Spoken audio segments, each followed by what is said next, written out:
ለሺህ ዘመናት የሰው ልጅ ወደ ሰማይ ቀና ብሎ አንዲት ደማቅ አካልን በጉጉት ሲመለከት ኖሯል። ጨረቃ።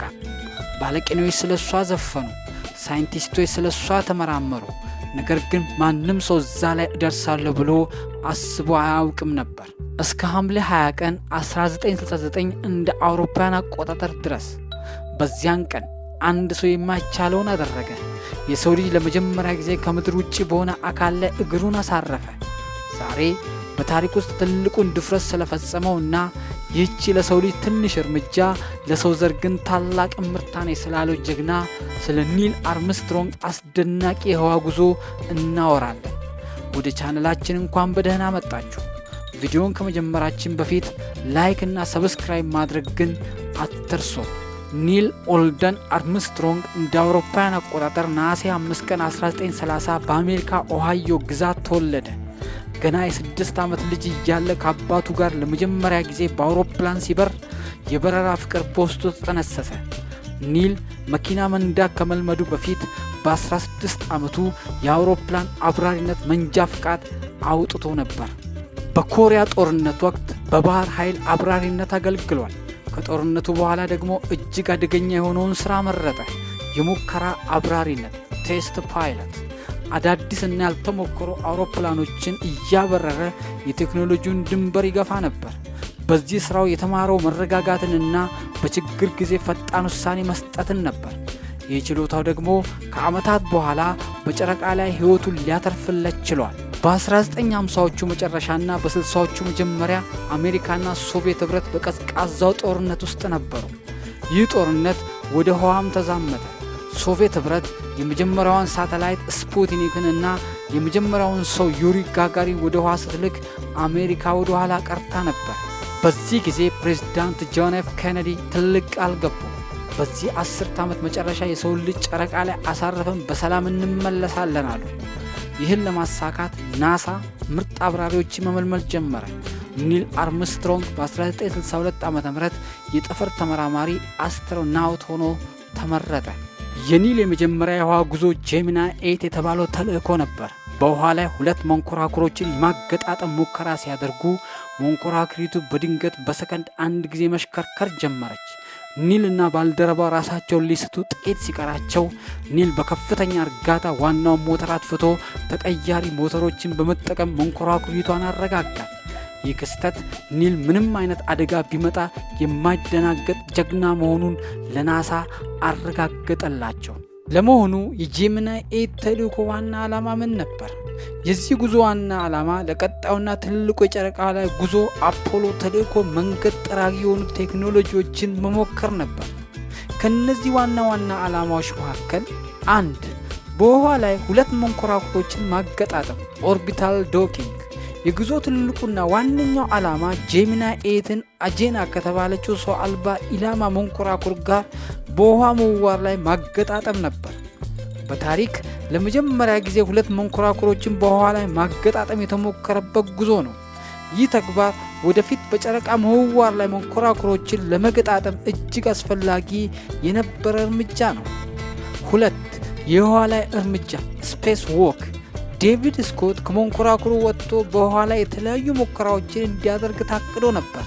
ነገር ግን በተፈጠረው ያልታሰበ አደጋ ምክንያት ይህ ሳይከናወን ቀርቷል።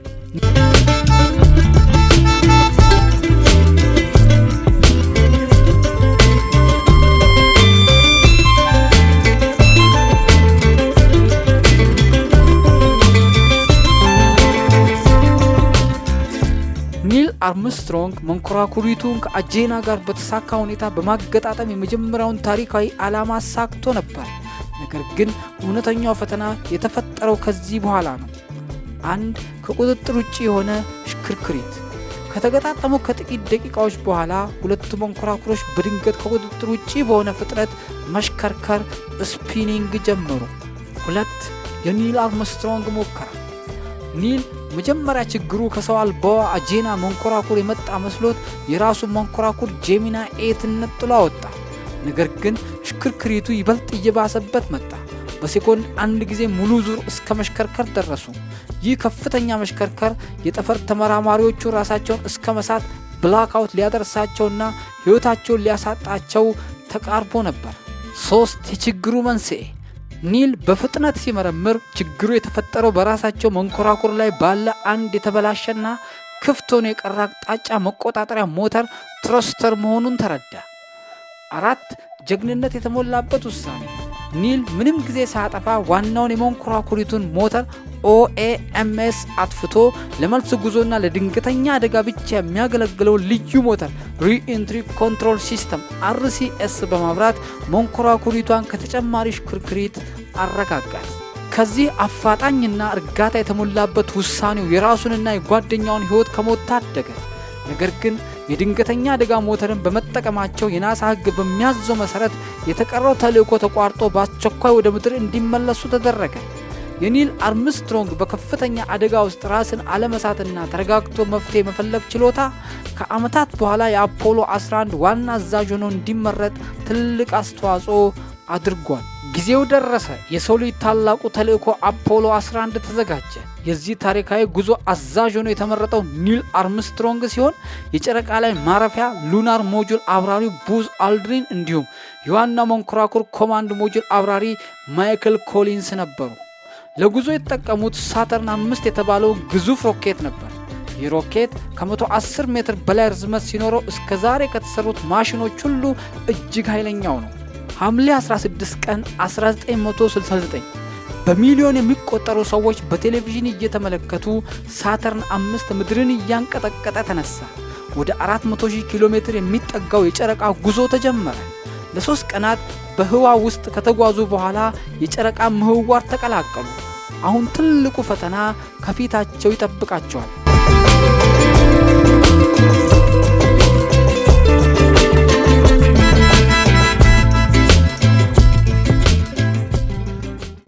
ማይክል ኮሊንስ በዋናው መንኮራኩር ላይ ሲቀር ኒል እና በዝ ኤግል በተባለችው ማረፊያ መንኮራኩር ወደ ጨረቃ ወለል መውረድ ጀመሩ።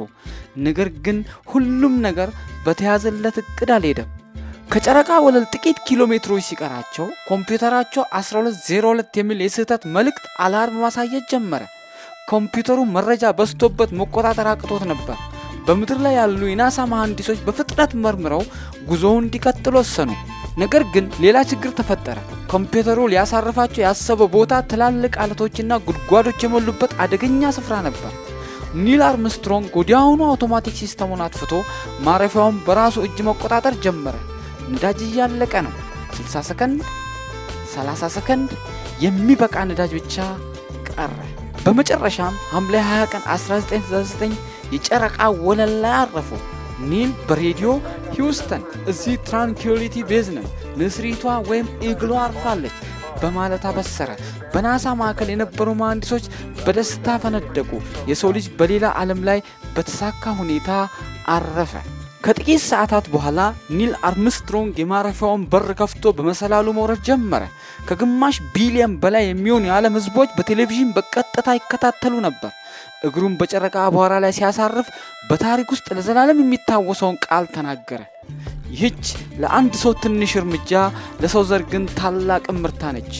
That is one small step for a man, one giant leap for mankind። ቡዝ አልድሪንም ተከተለው የአሜሪካን ባንዲራ ተከሉ፣ ሳይንሳዊ ሙከራዎችን አደረጉ፣ እንዲሁም የጨረቃን አፈር ሰብስበው ወደ ምድር ይዘው ተመለሱ።